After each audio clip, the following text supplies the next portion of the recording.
Pascal! Salut Martine, comment tu vas? Ça va super bien, il fait beau dehors, les petits oiseaux cuit-cuit, tout va bien, écoute. C'est le printemps, enfin. C'est ça, c'est le printemps, fait que j'ai rien, je peux pas dire que ça va pas bien, donc toi, comment tu vas Pascal? Ben, je vais super bien aussi, puis j'espère que ceux et celles qui nous écoutent vont bien également. Donc, c'est ça, aujourd'hui, on va parler de l'escalade de la violence, brièvement. Et on va aussi décortiquer un petit peu plus là, les distinctions entre la colère, l'agressivité et la violence. Absolument. On est rendu à plusieurs épisodes. On a parlé de plusieurs sujets concernant la violence. Puis, je pense qu'on peut se servir de cet épisode-là en même temps pour remettre là, les choses un peu en perspective.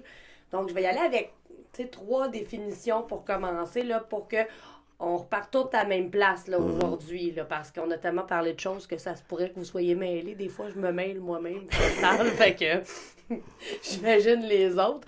Donc, la colère, OK, c'est quoi? La colère, c'est une émotion qui est vive, là. Ça arrive soudainement, qui se caractérise par un sentiment de rage intérieure. Là, c'est quand on dit je boue là, comme un volcan. C'est généralement lié à un élément déclencheur qui est précis, puis dépendant de la situation. Donc, il se passe de quoi? J'explose en dedans, ça va pas, je sens de la colère, peu importe le déclencheur, mais il y a un événement qui se passe pour qu'il y ait de la colère. Puis cet événement-là, je veux juste ajouter que c'est souvent justement un élément qui est relié à un sentiment d'injustice. Oui. C'est souvent ça qu'on retrouve puis qui va être déclencheur justement de l'émotion de la colère. Exactement, l'injustice, le non-respect, tu sais, là, c'est tout ça là, qui revient, puis là, ben, ça crie, là. Hein, ça... Donc, après ça, qu'est-ce qui vient ensuite? Ben là, on a l'agressivité. On va faire la petite distinction, là, c'est quoi l'agressivité? L'agressivité, là, c'est une fonction biologique, là. Je veux dire, tu peux pas ne pas ressentir d'agressivité dans ta vie, là, si tu vis de la colère. Je veux dire, tu peux pas dire, ça veut pas dire que, que tu ressens de l'agressivité, que tu es une personne agressive. C'est pas ça que ça veut dire. C'est une fonction biologique naturelle qui a pour but la mise en action de l'organisme vers la satisfaction des besoins de survie et d'affirmation de soi. Donc, c'est comme ce qui déclenche, qui dit « Ah ouais, il fait quelque chose, là. Là, t'es en colère, t'es pas respecté, il y a un sentiment d'injustice, c'est pas correct ce qui se passe. Ah ouais, déguédine. » Fait quelque chose, c'est ça. Exactement. Fais quelque chose parce que ça marche pas. C'est ça que ça veut dire, là, l'agressivité. Ça veut pas dire que t'es agressif puis que tu vas faire mal à quelqu'un. On va pas mélanger les affaires. Puis après ça, on y va avec la violence. Là, la violence, ben, on en a déjà parlé, mais là, ça va être très clair. C'est un exercice abusif de pouvoir par lequel un individu en position de force cherche à contrôler une autre personne en utilisant des moyens de différents ordres afin de la maintenir dans un état d'infériorité ou de l'obliger à adopter des comportements conformes à ses désirs à lui. Cette définition-là, je veux juste le préciser, vient du Centre de recherche interdisciplinaire sur la violence familiale et la violence faite aux femmes. Donc, c'est pas tombé de nulle part, là. C'est vraiment une vraie référence. Donc là, on a la différence là, entre la colère, l'agressivité et la violence, là. Dans le fond, la violence, là, c'est choisi. On choisit d'utiliser des techniques qui sont abusives dans le but d'avoir le pouvoir sur une autre personne. Exact. Puis moi, j'ai envie de le résumer encore une coche de plus, c'est-à-dire que si on veut simplifier ça au maximum, la colère, c'est une émotion. L'agressivité, c'est le moteur d'action. C'est une pulsion de vie ou de survie. Et la violence, c'est un moyen choisi. Fait que ça, là, c'est vraiment comme résumé le plus simplement du monde. Puis, ce que tu disais tout à l'heure, puis je trouve ça intéressant au niveau de l'agressivité, Effectivement, il ne faut pas confondre l'agressivité et la violence. C'est pour ça qu'on aborde ça aujourd'hui. Mais c'est aussi parce que quand je dis c'est un moteur d'action, je vais donner un exemple. Là, j'étais en situation de danger. Bon, puis là, il faut que je réagisse. Donc, l'adrénaline, l'agressivité, le mode survie embarque pour que je passe à l'action et, par exemple, que je m'évade, là, tu sais, si c'est une situation que je suis en danger. Puis, l'autre exemple que je donne au niveau de l'agressivité, euh, les sportifs, les grands sportifs de haut Ouais. niveau, si moi je veux lever des poids et haltères, qui est clairement pas mon cas, là, on s'entend, mais quelqu'un qui voudrait lever des poids et haltères avec un grand poids, ben je veux dire, pour aller chercher sa force, son énergie, il y a des bonnes chances qu'il puise ça dans justement l'agressivité, l'adrénaline, le stress du moment de la performance. C'est pas en faisant 10 minutes là, de détente, de méditation, où est-ce que là, tu vas avoir la drive là, de vraiment là, te dépasser, là, par exemple, physiquement. Là. Fait que c'est bénéfique. L'agressivité, là, c'est bénéfique. Là, Dans le fond, c'est le moyen qu'on va utiliser. Dans le fond, parce que l'agressivité, c'est, vu qu'on le dit, c'est pour satisfaire les besoins, là, soit de survie ou d'affirmation. Donc, après ça, quel moyen je vais utiliser pour les satisfaire? Ben là, si on tombe dans la violence, ben c'est un moyen, mais il peut y avoir plein d'autres moyens, là. Tu sais, ça pourrait être de prendre la parole en public pour défendre des droits. Ça pourrait être, ça va te donner le boost nécessaire pour le faire. Ça va peut-être être de prendre le courage à deux mains, d'aller dire à quelqu'un qu'est-ce que tu penses, puis qu'est-ce qui s'est passé, puis tu sais, justement, affirmer par rapport à ça. Donc, tu sais, je trouve que c'est vraiment bien comment tu l'amènes, Pascal, là, de dire que la violence, c'est un moyen que les personnes utilisent. Je trouve que c'est la meilleure façon de responsabiliser les personnes par rapport aux gestes qui sont posés. tout à fait. Puis l'agressivité, quand tu dis en même temps qu'il y a l'aspect d'affirmation, encore une fois, je vais reprendre l'exemple que si je suis en danger, puis que je crie, tu sais, que j'émets un son très fort, mais encore une fois, c'est ça, là, tu sais, c'est le mode survie, le mode affirmatif d'une situation, justement, où est-ce que je pourrais me retrouver en danger, par exemple, mais tu sais, j'ai pas besoin d'être en danger pour avoir de l'agressivité, là, mais c'est un exemple là, que je prends. Donc, en gros, je trouvais que c'était important qu'aujourd'hui, justement, on amène les définitions que tu as apportées pour ces trois aspects-là. D'autant plus, tu sais, que en maison d'hébergement, on nomme souvent aux femmes de se servir de leur colère. Que la colère, ça doit être un levier pour passer à l'action. Donc, on est là. Il faut qu'on puise dans cette agressivité-là, dans ce que ça nous fait vivre pour trouver d'autres solutions. Donc, tu sais, c'est une façon d'intervenir qu'on fait tous les jours. Donc, tu sais, on veut normaliser ça. C'est un peu tannant, là, de la colère, c'est mal. C'est pas la colère qui est mal. Non, parce que la colère, ça fait partie des quatre émotions de base, là. Fait que tout humain qui ressent des émotions va ressentir cette émotion-là tôt ou tard. Qu'est-ce qu'on décide d'en faire ou si on décide de la réprimer, c'est autre chose, là. Mais à la base, c'est une émotion tout à fait normale et légitime puis qui nous indique qu'il y a quelque chose qui fonctionne pas, qui fait pas notre affaire, qui est pas correct ou quoi que ce soit. Puis pour faire le parallèle à un épisode qu'on a fait là, par rapport à la violence conjugale versus la chicane de couple, là, ben c'est pas parce que j'utilise une fois un comportement inacceptable que je vais toujours l'utiliser, là. Tu sais, faut pas rentrer non plus dans la généralisation, là. Je veux dire, ça peut arriver que tu lances quelque chose, puis que tu le regrettes, puis tout ça, on a déjà nommé, mais je veux qu'on y revienne pour être sûr. Parce que là, on va parler de l'escalade, puis l'escalade, ben il y a un niveau de contrôle, là. Ouais, où est-ce que, tu sais, c'est prévu, puis il y a une gradation.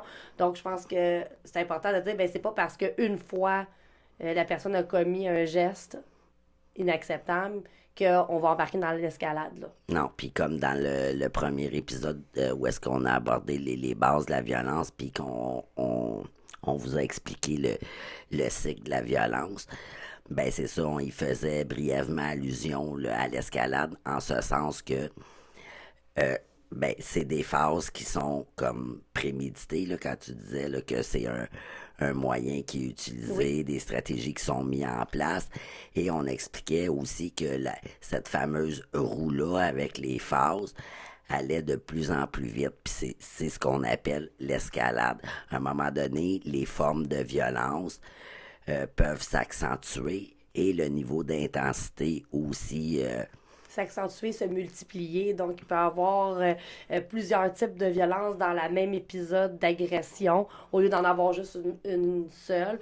Ou, ben, à chaque fois, ça peut devenir plus important comme violence. Là. Donc, tu sais, on va en parler directement. Là, je pense qu'on est rendu là. Hein? Ben, Let's tout à go! fait. Puis tu sais, ce que j'ai envie de dire aussi, c'est que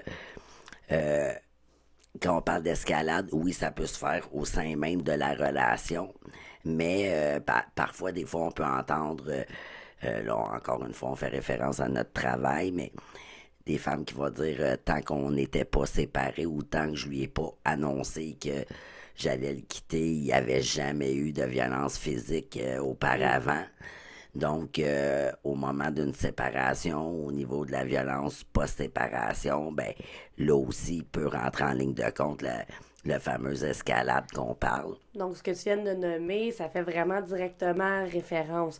Il y a eu un événement déclencheur, la séparation, la personne a vécu de la colère et dans son agressivité a choisi d'utiliser la violence physique envers l'ex-partenaire pour démontrer son désaccord ou pour renverser la décision. Donc, tu sais, on est vraiment dans ça, là, que c'est un choix. Parce que des séparations, Ouais. on en a là, Il y dans en la a vie. Là, beaucoup, je veux dire, ouais. ça finit pas tout comme ça. Là.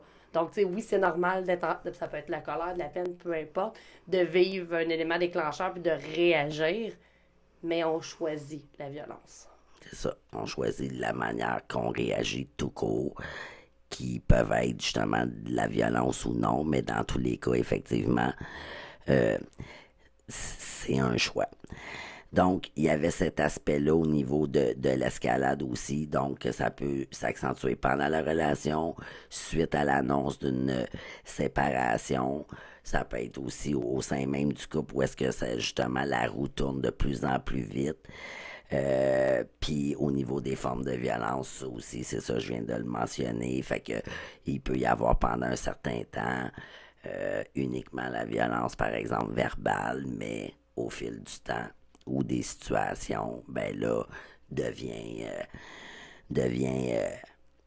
plein de formes de violence et de plus en plus rapidement et gravement également. Ben, dans le fond, vu que c'est pour avoir le contrôle, les stratégies se multiplient. Donc, tu sais, si la violence verbale ne semble plus suffisante ou la violence psychologique ne semble plus suffisante pour avoir le contrôle, l'agresseur va utiliser une autre stratégie. Donc là, ben, est-ce que ça va être au niveau de la violence économique? Est-ce qu'on va couper les vivres à cette personne-là?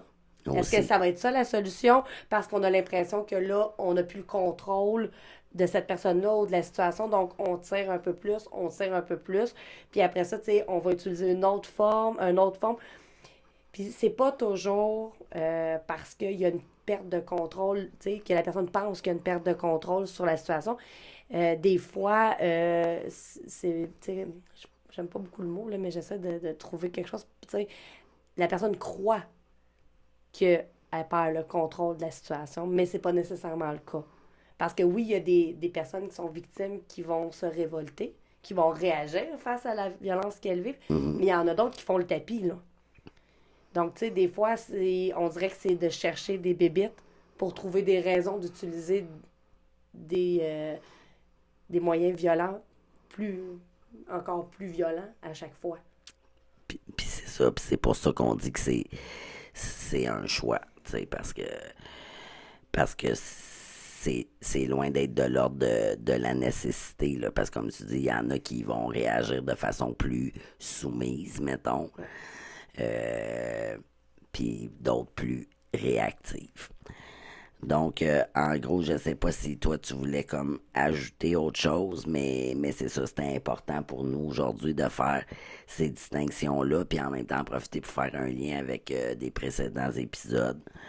Euh, Puis, donc, c'est ça. Est-ce que tu voulais ajouter quelque chose? Oui, j'aimerais ça parce qu'on voit, tu sais, dans notre pratique, là, on voit que, tu sais, des fois, c'est pas juste au niveau de la séparation là, qu'il va y avoir un changement, mais des fois, les personnes qui décident de se mobiliser face à la violence qu'elles vivent vont mettre des choses en place. Puis, ben, tu sais, une des choses qu'on apprend aux personnes puis qu'on travaille, c'est l'affirmation de soi, de mettre ses limites puis de pas accepter les comportements inacceptables. Et ça, c'est un déclencheur chez le partenaire. Des fois, ils sont encore en couple. Là. Faut pas croire que c'est tout qu'on est juste avec des personnes qui sont séparées. C'est pas le cas. Ce déclencheur-là peut accélérer le cycle de la violence. Ou est-ce que, dans le fond, le moment de l'agression va être vraiment plus fort et de plus en plus rapide. Donc, peut-être plusieurs fois dans la même semaine. Donc, tu sais, ça peut être potentiellement dangereux. Et dans l'épisode précédent, on parlait que la conséquence ultime de la violence, c'était la mort. Mais là, ça prend tout son sens. Là.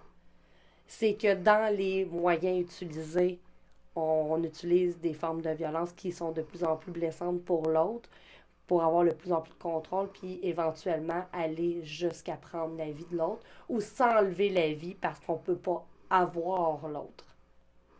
Ben, c'est ça, parce que l'idée derrière quelqu'un qui adopte des comportements violents, c'est de dominer l'autre.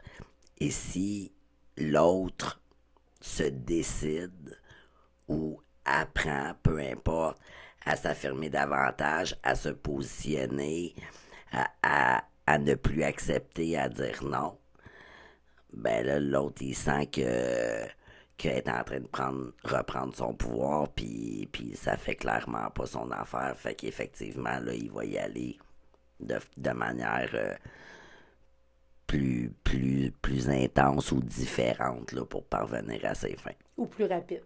De plus en plus souvent. Donc, c'est une façon, encore, là, on le répète, là, d'avoir le contrôle. J'espère que c'était clair, puis que vous avez tout compris ce qu'on voulait dire. Si, tu sais, au pire, écoute, on se reprendra si ça ne l'était pas. Mais est-ce que tu as quelque chose à rajouter? Non, la seule chose, c'est que c'est ça, c'est qu'on pourrait annoncer le sujet de la semaine prochaine. Ben absolument. La semaine prochaine, là, vu qu'on parle souvent de nos expériences de travail, ben on va parler du rôle de l'intervenante, dans le fond, en maison d'hébergement, là, qui travaille en violence conjugale. Super, c'est vraiment génial. Sinon, d'ici là, où est-ce qu'on nous suit? Et on nous suit partout, Pascal. On est partout. On est sur YouTube, on est Facebook, Twitter, TikTok, Instagram. Cherchez En Pleine Face ou En Pleine Face Podcast. Vous allez nous trouver assurément. Likez, partagez, followez. Allez-y, on vous aime. La vie est belle. Oui, ça fait du bien la température. Donc, d'ici là, ben, je vous invite à prendre soin de vous. À la semaine prochaine. Bye.